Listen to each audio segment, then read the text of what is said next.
Letter N gives n sound in a word. Let's see with the help of an example.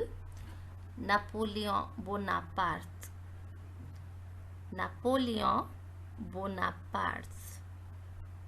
You can see the picture. This is Napoleon Bonaparte.